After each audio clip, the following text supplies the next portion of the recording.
বিশ্বনবী সাহাবাদেরকে জান্নাতের পাগল বানিয়েছেন। বদরের ময়দানে এই পাশে কোরাইশ, এই পাশে মুসলমানেরা, বিশ্বনবী জ্বালাময়ী ভাষণ দিলেন, বললেন কুমু ইলা জান্নাতিন আরদুহাস সামাওয়াতি ওয়াল আরদ উইদ্দাত লিল মুত্তাকিন। ও আমার সাহাবারা, ওই জান্নাতের দিকে ছোট, যে জান্নাত আকাশ জমিন বিস্তৃত। তোমরা দেখতে পাচ্ছ এটা বদরের ময়দান না, এটা আল্লাহর জান্নাত। আওয়াজ করে পড়েন আল্লাহু আকবার। বিশ্বনবী বললেন ছোট ওই জান্নাতের দিকে, যে জান্নাতের বিস্তৃতি আকাশ জমিন বিস্তৃত। বিশ্বনবীর এই কথা শোনার পরে এক আনসারী সাহাবী সাইয়েদনা উমাইর ইবনুল হুমাম রাদিয়াল্লাহু তাআলা আনহু খেজুর খাচ্ছিলেন। তিনি বিশ্বনবীর দিকে তাকিয়ে কথা শুনছেন আর খেজুর খাচ্ছেন। যখন বিশ্বনবী বললেন জান্নাতের দিকে ছোট, যে জান্নাত আকাশ জমিন বিস্তৃত, বিশ্বনবীর কথা শোনা মাত্র সাইয়েদনা উমাইর ইবনুল হুমাম বললেন বাহ বাহ। কি বললেন?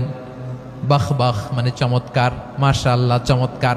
আমরা ইদানিং কালে চমৎকার কিছু দেখলে ইংরেজিতে বলে ফেলি না ওয়াও ওয়াও, বাহ বাহ, মাশাআল্লাহ। বিশ্বনবী বললেন মা ইয়াহমিলুকা আলা কওলিকা বাহ বাহ ইয়া উমাইর। ও উমাইর, আমার এই কথা শুনে তুমি কেন বললা বাহ বাহ, চমৎকার চমৎকার কেন বললা? সাইয়েদনা উমাইর ইবনে হুমাম রাদিয়াল্লাহু তাআলা আনহু বললেন ইয়া রাসূলুল্লাহ, আপনার এই কথা শুনে আমি বড্ড খুশি হয়েছি, আর আমি প্রত্যাশা করছি আমি যদি ওই জান্নাতের মালিক হতে পারি তাহলে কতই না ভালো হতো। সুবহানাল্লাহ বলেন। বিশ্বনবী বললেন ছোট ওই জান্নাতের দিকে, যে জান্নাত আকাশ জমিন বিস্তৃত।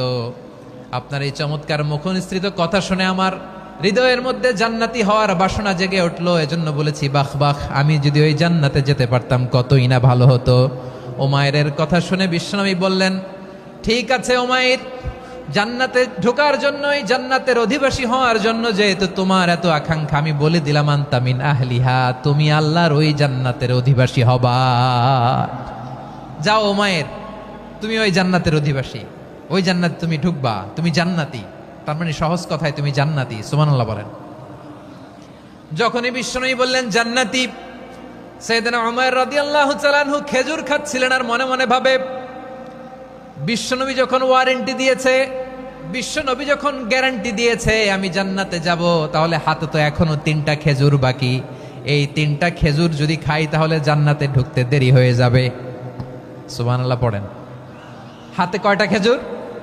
3টা খেজুর। বিশ্বনবী বললেন উমাইর আনতা মিন আহলিহা, তুমি ওই জান্নাতের অধিবাসী, তুমি জান্নাতি। উমাইর চিন্তা করলেন আমি জান্নাতি, নবীর মুখ দিয়ে যখন বেরোইছে ওই জান্নাতে তো আমার ঢুকতেই হবে, কিন্তু হাতে 3টা খেজুর খেয়ে যদি জেহাদের ময়দানে